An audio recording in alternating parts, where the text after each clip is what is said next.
Hello Vizag food lovers. ఎవర్రా వీడు మంటలతో షక్లక boom boom ఆడేస్తున్నాడని అనుకుంటున్నారా? ఇదేనండి ముల్బాగల్ దోసే కార్నర్. కర్ణాటకలో దోసే అని అంటారు. అవునండి, ఈ దోసే బెంగళూరు నుంచి 100 కిలోమీటర్స్ డిస్టెన్స్లో ఉన్న ముల్బాగల్ అనే టౌన్ నుంచి ఒరిజిన్ అయింది. మీకు మరింత ఇన్ఫర్మేషన్ కావాలి అంటే నా డిస్క్రిప్షన్ బాక్స్లో ఉంచాను, చూడండి. ఈ ముల్బాగల్ దోసా కార్నర్లో మనకి 20+ వెరైటీస్ ఆఫ్ దోసే, తట్టా ఇడ్లీ, సగ్గుబియ్యం ఇడ్లీ అండ్ టొమాటో పొంగల్ని అయితే వీళ్ళు సర్వ్ చేస్తున్నారు.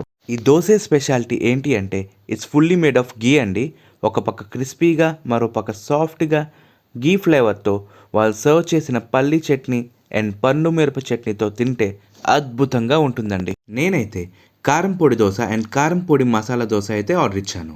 వీళ్ళు దోసే టేస్ట్లో ఎటువంటి మార్పు రాకూడదని నందిని గీ మాత్రమే వాడతారు.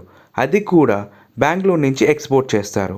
అన్ప్లాన్డ్గా రావడం వల్ల ఎక్కువ తినలేకపోయాం, కానీ తిన్న 2 దోశలు మాత్రం అద్భుతంగా ఉన్నాయి. ఈ ముల్బాగల్ దోశని తప్పకుండా ట్రై చేయండి, మీ అందరికీ నచ్చుతుంది. ఇంతకీ ఈ ముల్బాగల్ దోసే కార్నర్ ఎక్కడ ఉంది అని అనుకుంటున్నారా? మన వైజాగ్లో గీతం డౌన్లో రిషికొండ బీచ్కి ఆపోజిట్ రోడ్లోనే ఉంది. ఇలాంటి మరిన్ని ఫుడ్ వీడియోస్ కోసం నా ఛానల్ని సబ్స్క్రైబ్ చేయండి. నా వీడియో నచ్చితే లైక్ చేసి షేర్ చేయండి. Thank you. DJ signing off.